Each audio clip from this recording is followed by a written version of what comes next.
Posso? Sobre isso, eu colocaria o Gabriel de titular com o Bruno Henrique e faria ele jogar. Porque ele não vai fazer gols ficando no banco, entrando depois, que ele não entra a fim de jogar. Ele não entra com pique. Ele tem aquele orgulho dele, ele tem aquele negócio dele se achar ainda o Gabriel, que fazia um monte de gols quando ele estava jogando. Ele fica no banco, ele entra por entrar. O Pedro machucou, pega o Gabriel e coloca ele titular. Titular que eu digo, sai jogando os jogos para ver se ele engata, para ver se volta o entrosamento dele com o Bruno Henrique, para ver se ele volta a ser um cara determinante. Se na partida tiver mal, sai e coloca outro cara. Mas eu sairia jogando com o Gabriel todos os jogos, agora que o Pedro está machucado. Todos os jogos. Porque senão não vai fazer diferença alguma o Gabriel no banco. Para mim, não faz diferença alguma. Sabe por quê? Ele vai desanimar mais ainda. Ele no banco, com o Pedro jogando, ele não aceita, mas engole. Agora, ele no banco, com o Pedro machucado, aí ele fala assim, pra que ele não põe nem a chuteira? Entra no banco sem chuteira e sem a camisa do jogo, como ele já fez algumas vezes. Porque qual é a função do Gabriel? Isso eu tô falando da cabeça dele, né? Ele pensando, o que eu tô fazendo aqui, se nem com o Pedro rompeu o ligamento cruzado, não vai jogar mais esse ano. Nem com isso eu sou titular. Então, para mim, larguei. Então, para você recuperar um jogador importante como o Gabriel, você tem que colocar ele como titular. Chamar, conversar. Gabriel, nós estamos precisando de você. Você é um cara determinante. Você vai ser titular daqui para frente. E começa a sair jogando com ele todos os jogos. Que em algum momento ele vai se empolgar e vai entrar no ritmo de novo. Ou então você vai perceber que ele não está nem afim de jogar. Mesmo com Pedro, sem Pedro, nem afim de jogar. Agora, no banco, sem o Pedro, ele não vai animar nunca, não vai se entusiasmar nunca. Agora, você vê a diferença... Oi? Eu ia dizer a diferença entre os jogadores, entre o perfil do jogador, entre Pedro e Gabigol, porque eu concordo que o Gabigol é um cara que não lida bem com o banco, o que não quer dizer que seja esse o motivo de ele estar tão abaixo, né, durante tanto tempo. Mas quanto tempo o Pedro ficou no banco do Gabigol? O Pedro apanhou no Flamengo, o Pedro ficou lá, operário, calado, fazendo a sua parte quando era requisitado. E o Gabigol é esse cara que, assim, parece um pouco isso, né? Ou ele é estrela, ou o brilho dele se apaga totalmente, mesmo com a paciência imensa que a torcida tem com ele, né? Porque ele é chamado, a torcida aplaude. Assim, é um relacionamento que ainda persiste, mesmo com ele entregando tão pouco. Olha, esse programa tem o Renan, tem o Arnaldo Ribeiro, tem minha mãe aqui, às vezes, no chat me censurando, mas vocês da imprensa, se fosse outro time que tivesse sido eliminado, atual campeão da competição, do jeito que o São Paulo foi eliminado pelo Atlético Mineiro, os senhores estariam falando que o técnico não fez nada na ida nem na volta, que o jogador que é atacante escalado de meia e ninguém fala nada, igual aqui a gente está falando que o Bruno Henrique está jogando o nosso querido Luciano não é meia e tal. Então, o Casagrande, eu não sei se você viu um pouquinho do jogo do São Paulo ontem, eu fiquei mais no jogo do São Paulo porque o Melvin já estava classificado. O jogo de ida, eu acho que foi uma desclassificação triste. Eu estou brincando sobre crise, apesar de ter sido uma desclassificação quase que silenciosa essa do São Paulo, ela começa com uma coisa que é um absurdo, que é um jogo num dia de velório, depois de um jogador ter morrido uma semana antes em campo, com todo o envolvimento emocional que teve no jogo de ida, todo mundo... A gente esquece as coisas, mas aquilo aconteceu, o cara morreu, o jogador morreu na véspera, o uruguaio tinha caído em campo no jogo contra o São Paulo 6 dias antes, então os jogadores do São Paulo envolvidos, e aí entra com o nome do cara na camisa, foi um jogo muito frio no Morumbi, o São Paulo jogou mal e o Hulk fez um gol no finalzinho. Passa 2 semanas e o jogo de ontem parecia a sequência do jogo de ida. O Milito amarrou o jogo e o São Paulo ficou esperando acabar. Ficou esperando acabar, puxa, dessa vez não vai dar, e não deu. Mas o São Paulo tem jogado mal, né? Tem jogado mal. Eu acho que o Zubeldia, o que a gente elogiava muito quando ele chegou, que é a energia e a rapidez para mexer no time, ele perdeu isso. Quando o treinador demora para mudar o time, com o time dele jogando mal, é que ele está com dúvida do que fazer. Então, quando o treinador começa a ter dúvida todo jogo do que ele vai fazer, cara, tem que se pensar um pouco melhor na direção, qual caminho seguir. Se ele todo jogo tem dúvida no que ele vai fazer, como ele vai mudar o time, quem ele vai tirar, aí, cara, você tem que chamar e falar assim, meu dia, como é que é? Qual é a situação? Me fala o que você está pensando do time, nós temos Libertadores aí, o que você está pensando? O que você quer? E o cara tem que se explicar, porque é assim que funciona. Porque o Zubeldia, ele é um funcionário, é um cara contratado pelo São Paulo. E a direção tem todo o direito de chamar o cara para pedir, nós não estamos entendendo o que está acontecendo. Nós estamos ouvindo, a torcida está chiando, a imprensa fala que você está demorando para trocar os jogadores, nós também achamos que demora. O que está acontecendo? Você está com dúvida? Qual é o problema? O que nós podemos te ajudar? Porque ele tem que explicar, entendeu? Esse negócio do Luciano na meia já faz tempo, não é com o Zubeldia, tá? Não foi o Zubeldia que colocou o Luciano de meia. Já vem, né? Inclusive, quem deu a 10 pro Luciano foi o Rogério Ceni, e foi aquele momento, eu lembro muito bem que eu falei assim, acabou. O Luciano não é 10. O Luciano é 11, sempre foi 11 ou 9 no time que ele jogou.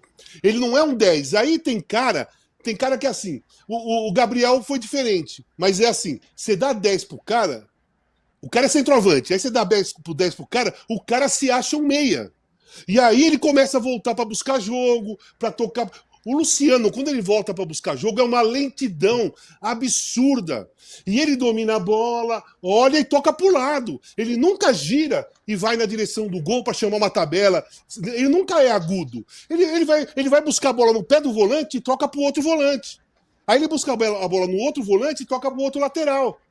Ele não tem jeito de ser um meia. Independentemente da camisa, ele não tem o jeito de jogar, ele não tem o raciocínio para se jogar numa função de criação.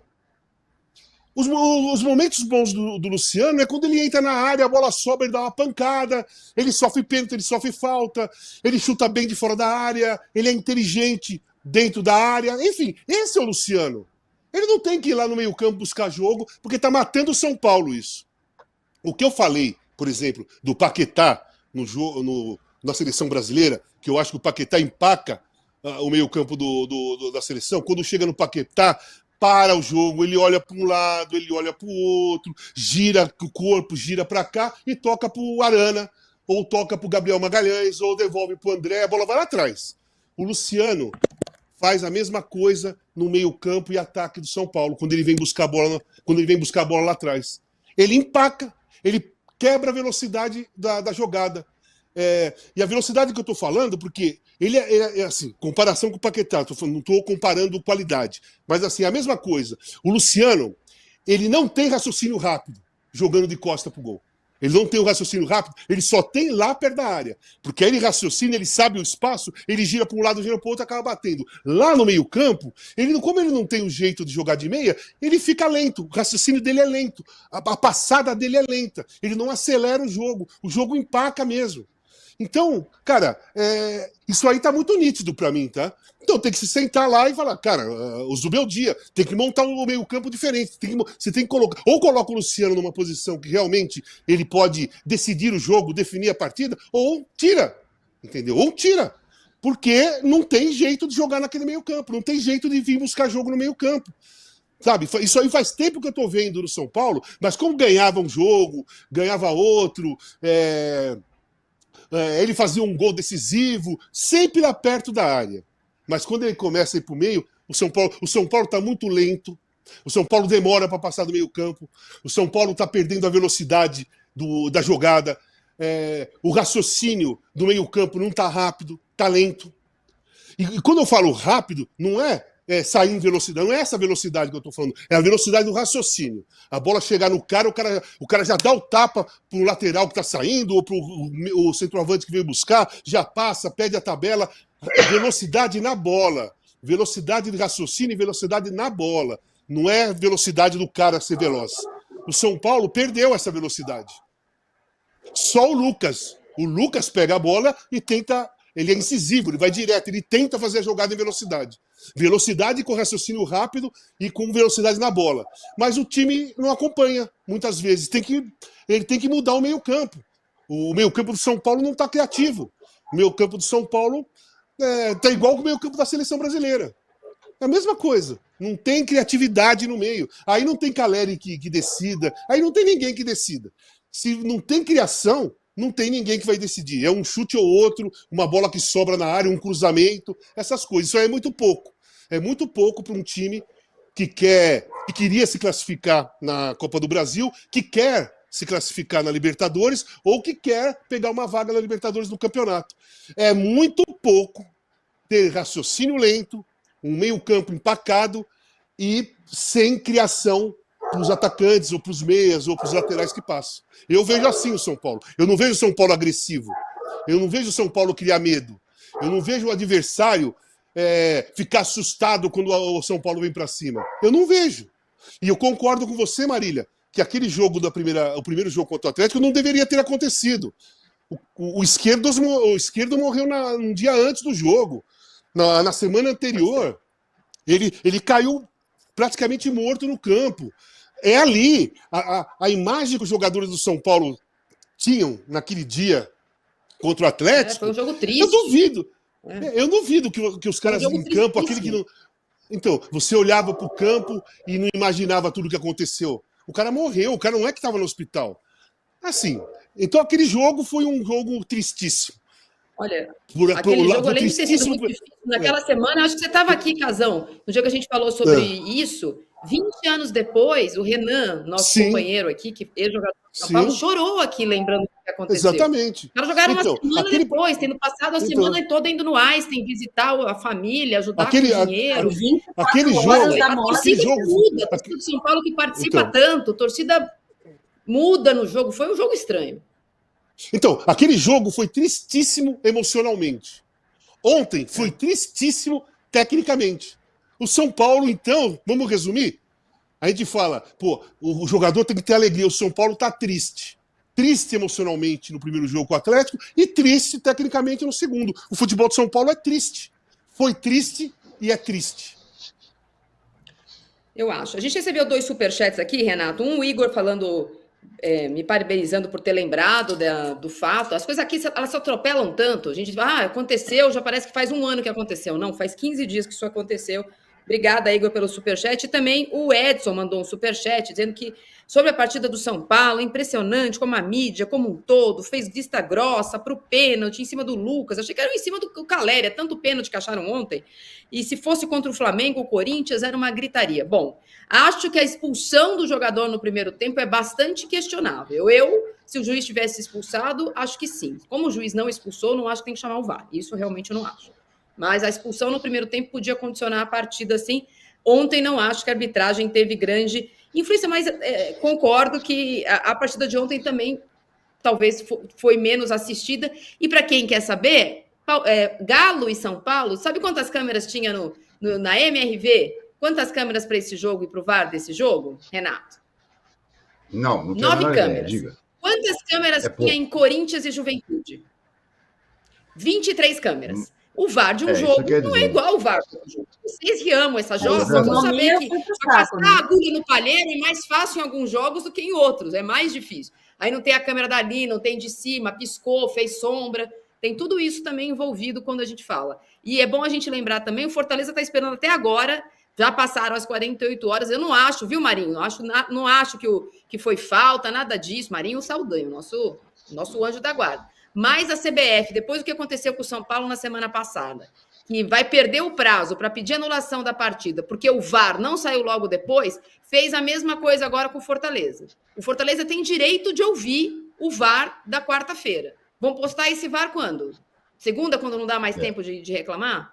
É uma vergonha o que a CBF faz com isso. Eu não estou falando sobre sim e sobre não. Agora, se você tem que fazer um requerimento para pedir anulação ou qualquer coisa da partida até 48 horas depois, os documentos da partida têm que estar à disposição dos interessados nesse prazo. É uma vergonha que ninguém responda. Hoje era 4 da tarde e não tinha nem arbitragem do final de semana. Os caras não tinham conseguido postar quem vai apitar jogo qual. O que eles fazem lá que eles não conseguem fazer? Dar publicidade, nem transparência a nada do que eles fazem. Mas aí clube nenhum reclama. Fica a gente aqui dentro. Aí sim tem gritaria, viu? A gente fica aqui reclamando desse tipo de coisa, mas quando tem um time prejudicado, ele levanta a mãozinha. Olha, eu fui prejudicado. Mas não fala nada sobre esse desmando que acontece lá. A gente tem muitos jogos esse final de semana. O Marinho pediu para a gente colocar os jogos aí. É isso, Marinho, agora? Ele fica me mandando aqui coisinha. Deixa eu dar só uma opinião aqui, Marília. Deixa eu dar só uma opinião aqui. Pode falar, então, Renato, que eu respondo eu Marinho. acho que foi falta no lance do gol do Internacional contra o Fortaleza. Para mim, o jogador do Internacional se apoia em cima do jogador e depois ainda monta no jogador que está querendo levantar. Acho que ali aquele gol deveria ter sido anulado e acho que sim, deveria ter sido expulso o Júnior Alonso na jogada em que ele é superado e ele se agarra ao jogador do São Paulo e derruba. Aquele papo de que o outro jogador estava chegando é para boi dormir. Se ele não tivesse sido agarrado, o jogador de São Paulo, não me lembro quem era, acho que era o Rato, né? O Rato teria ido na cara do goleiro do Atlético Mineiro e muito provavelmente teria feito o gol. Então, para mim, deveria ter sido anulado o gol do Internacional e deveria ter sido expulso o jogador do Atlético Mineiro. Eu tô com a audiência qualificadíssima aqui. Eduardo Tironi está nos acompanhando. E segundo ele, além de ter pouca câmera para o VAR, ontem não tinha água no vestiário do São Paulo, na novíssima MRV Arena. O São Paulo saiu do estádio, jogadores sem tomar banho. Mas também não suaram muito, mas sem tomar banho. Brincadeiras à parte, não tem o menor cabimento. O Casão, nem quando ele jogava na Caldense, acontecia mais isso na década de 80. No 2024, senhores, e contando, não tinha água no chuveiro, o time até perdeu. Quando o visitante ganha, a gente faz essas coisas, corta a luz, fura a bola, igual o Corinthians fez outro dia contra o Flamengo. Mas segundo o Eduardo, o goleiro Rafael que reclamou. Na verdade, eles não voltaram para o hotel, não. Eles voltaram no avião sem tomar banho, porque eles tinham um voo fretado. Não, aí não dá, hein? Aí é caso de judicializar o problema. Todo mundo jogou 90 minutos e voltou sem tomar banho. Aí realmente é muito triste. Ô, Marinho, o que nós vamos chamar os jogos agora? Por favor, vamos colocar os jogos aí do final de semana. Então, sábado a gente tem amanhã Atlético Goianiense e Vitória, Atlético Paranaense e Fortaleza, Botafogo e Corinthians no jogo balada às 21 horas. No domingo, Palmeiras e Criciúma, Red Bull Bragantino e Grêmio, Juventude Fluminense, Cruzeiro e São Paulo. São Paulo não precisava nem ter voltado, podia ter ficado lá, tomava banho no hotel, vai estar em BH mesmo. Bahia, Atlético Mineiro, Flamengo e Vascão. E na segunda tem esse jogo do Inter com o Cuiabá. A classificação do Campeonato Brasileiro, a gente falou assim de boca, vou colocar de novo, porque existe uma possibilidade do nosso verde assumir a liderança do campeonato. Se amanhã o Fortaleza não tiver vencido não tiver vencido o Furacão e o Coringão fizer o que a gente espera que ele faça, né, Casão? Uma vitória fora de casa, o Palmeiras só precisa ganhar do Criciúma, Alícia. Dá para virar líder já agora. Não precisa esperar esses 4 jogos que eu falei, não. Pode ser domingo contra o Criciúma. Olha aí, de quem vai depender, né? Vai depender justamente do agora vai, então nesse confia. Momento. Confia, agora vai, neste momento de doping emocional aí que a gente estava falando. Eu não acho impossível, porque é isso, né? Vem com essa vontade de mostrar que não foi um tropeço, que não foi uma coisa acidental. Mas o resultado natural do Botafogo jogando com o Corinthians em casa é o Botafogo vencer. Então, pode ser que não seja nessa rodada.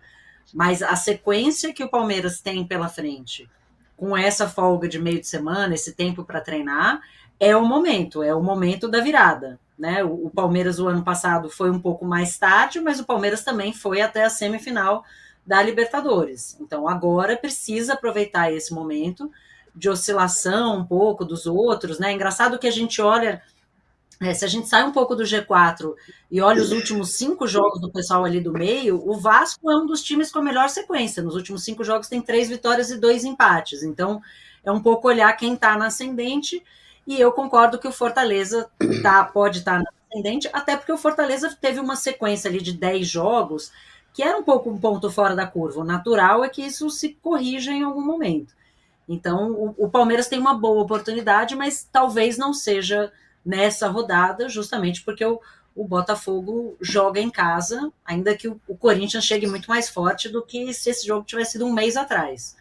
Mas ainda talvez não seja por agora. E só para dar um pitaquinho na coisa do Zubeldia, quando eu olho para um treinador, que o time não está bem, e ele faz uma alteração, ele morre com 4 alterações, ou então ele faz 3 alterações depois dos 40 minutos, que é o que ele fez ontem, a sensação que eu tenho é que ele não confia no elenco. porque, né, ele não olha para o banco e ele não vê recurso para corrigir a partida. Então, assim, tem uma coisa que é você confiar em quem está dentro de campo e dar essa chance de mudar, né? Vale lembrar que se a gente está falando de Botafogo e Palmeiras. O Palmeiras tomou 3-0 do Botafogo naquela partida no Newton Santos. Foi para o intervalo e o Abel Ferreira não trocou ninguém e o Palmeiras virou aquela partida. Mas se o Palmeiras não tivesse marcado cedo, muito provável que em 15 minutos o Abel tivesse começado a trocar, né, meio time. E o Zubeldia parece olhar para o banco e não encontrar essas soluções. Então eu fico imaginando que tipo de clima isso gera de você ver um time que está mal e deixar quem está mal em campo. Então o cara não tem aquele fogo para jogar bem, porque ou ele joga bem ou ele sai, porque ele não sai. E quem está no banco fala, bom, esse cara não confia em mim para mudar o curso da partida, porque, né, ele prefere morrer com as alterações do que usar quem ele tem no banco. Então acho que fica esse ponto aí também de interrogação em relação ao trabalho do Zubeldia. Olha só, bons observadores percebem. Qual